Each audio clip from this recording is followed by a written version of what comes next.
So yeah, I will start saying that I'm grateful that I've been invited to this conference, and thank you. I would like to thank Adele Bardazzi for this wonderful organization, the scientific board, and all the participants. My research would not be possible without the financial support of Antwerp Research Institute for the Arts, and more precisely, St. Lucas School of Arts and University of Antwerp, which supports my research entitled Black Yarn. The first part of this paper will be about my research replicating archives using genealogical material and written archives. The second part will focus on the practice of indigo with Mai and Binta, and my conversation with Rabi Diop and the poetry of indigo dye. And the final part will deal with indigenous struggle and sacrifice zones and indigo as a lyrical practice of resistance. So it all started with some interviews I did with my grandmother, who told me about my genealogy. My grandmother, who lives in Abidjan, in Ivory Coast, told me about her own youth studying in Paris in the 1960s, 1970s, and her experience on French soil. She would wander on the street of Paris or drive her little car in the Quartier Latin. When I spoke with her, after a few hours of recording, she advised me to look for the record of my great-great-grandfather, and then began a process of looking at pictures, letters, and documents pertaining to him and his wives. Galland de Diouf was a French MP of the French West African colony, the AOF, from 1934 until 1941, was born in 1875. And with his first wife, Keve Endau, they had 4 kids together. I found many articles. In French newspapers, approximately 100, that I started to classify and keep in folder. I discovered pictures of Diouf and his wife arriving by boat in Paris in 1939. Who was this woman on the photographs? I asked my grandmother to know who she was, but she was not her own grandmother. Galland de Diouf was polygamous. I discovered he married Rabi Diop before their trip to Paris. I became interested in her presence in the city. All the descriptions gathered in newspapers and the fact that she was sewing her own clothes. She's photographed in front of a sewing machine, an industrial one, probably a single one. Sometimes she wears her indigenous clothes made out of velvet or silk, in contrast with her husband, who would wear a Western suit with a bow tie. Rabi would wear colorful dresses, a headscarf, jewelry, and a very specific hair. I tried to sort out the significance of her dress, the significance of her hairstyle, and her jewelry. Since the colors of the photographs were black and white, I had to imagine colors, scent, prints, and shapes. Non, je ne m'habillerai pas à l'européenne, she stated in one of the newspapers. No, I won't wear European style.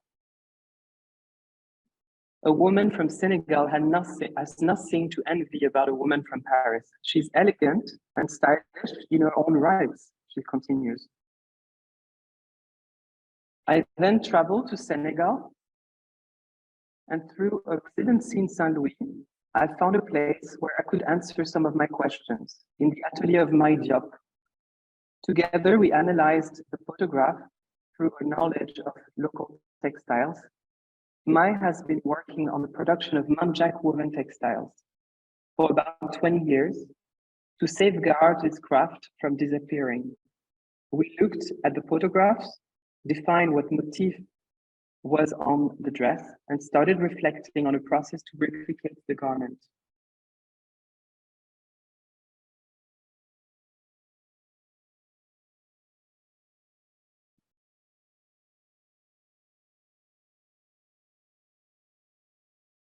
Rabi wore an indigo dress and held a matching scarf start, same motif. Indigo dyeing was traditionally used in various regions of the world, particularly in Asia and Africa and parts of the Americas. It has a long history and cultural significance in these regions. I keep in mind my research question. Is it possible to recreate an archive out of a photo and use it as such? Can archives be forged? My PhD in practice included keeping this important question. In a nutshell, I forge archive, I falsify documents, I desacralize Eurocentric archives to validate my own artifacts. Saidia Hartman's writing on critical fabulation and speculative text by Marie Condé, Alice Walker, and Abdoulaye Saïdji to revive the lives of women who have been erased have inspired me a lot, alongside Aisha Azoulay, who reflects on the imperialist approach of museums and how we must invent and create what might have been in order to create potential history by shifting the standards of archives. Rabi Diop was wearing indigo. This is a fact. We recreated her dress in indigo. While I was forging her archive, we delved into understanding her life and her style. We first went to the market to get the appropriate bazin, a textile highly regarded in West Africa, a sheer and robust woven cotton fabric.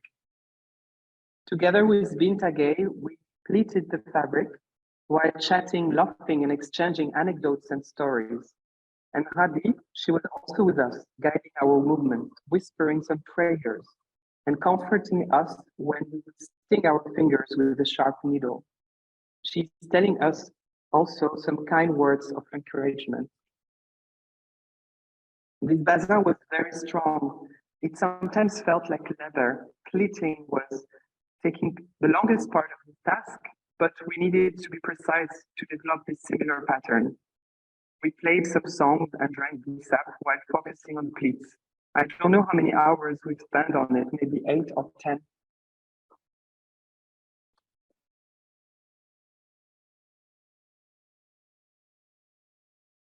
A few days later, Mai and Binta were waiting for me at the atelier. They had prepared the indigo vat, boiling the leaves and the mixtures. The sound of the church, the kids running around, the car surrounding us. I brought the pleated fabric that we cleansed to prepare it for the bath. We delicately applied the indigo in some parts. The textile turned yellow, some kinds of green. Maybe after minutes, it started to turn blue. The same blue as the sky surrounding us. The same blue as Rabi's dress.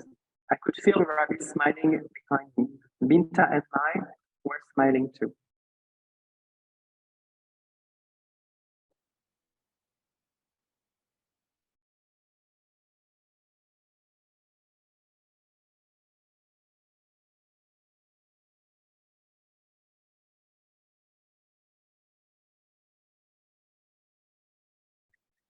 This experience with indigo is an example to demonstrate how the poetry of dyeing undermines colonial power and the expansion of places where local craft disappeared, where what we wear has no essence, no meaning.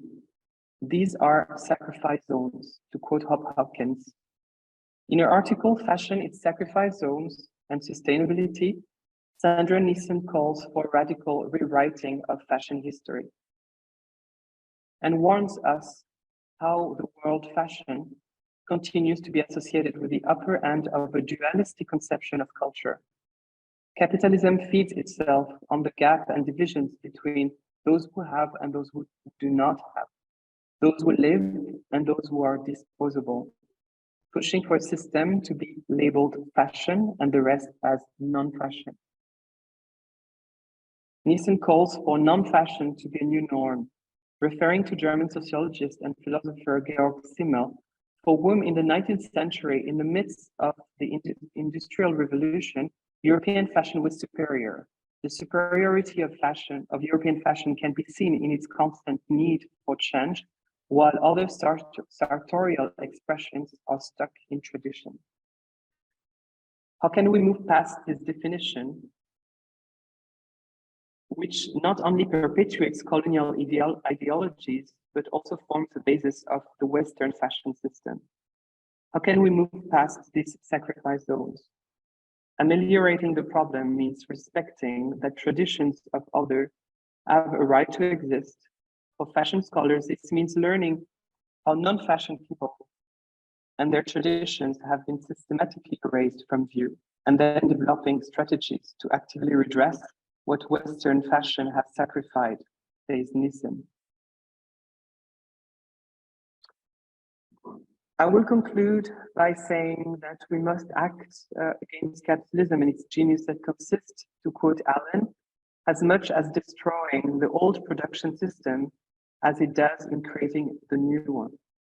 The process is one that Schumpeter describes as a perennial gale of creative destruction, or in other words, the process of industrial mutation that continuously revolutionizes the economic structure from within, incessantly destroying the old one, incessantly creating a new one. In order to prevent the erasure of knowledge and skills that took centuries to develop and are essential to our society, how can we subvert with indigo? This was my path through creating Ravi's dress. With the natural technique of indigo, this archive will follow me stored in my wardrobe. Sometimes I will transport it in a glass box, like they do. I will wear gloves and use tissue paper. Sometimes I will sneak into an exhibition space and place it behind glass to admire it amongst the Chanel and the Dior's. How silly are they? Sometimes I will exhibit Ravi's dress in cabinets in a sunny courtyard, and the garments will return in my closet when the sun goes down. I can hear Ravi's laughing and dancing. Thank you for listening.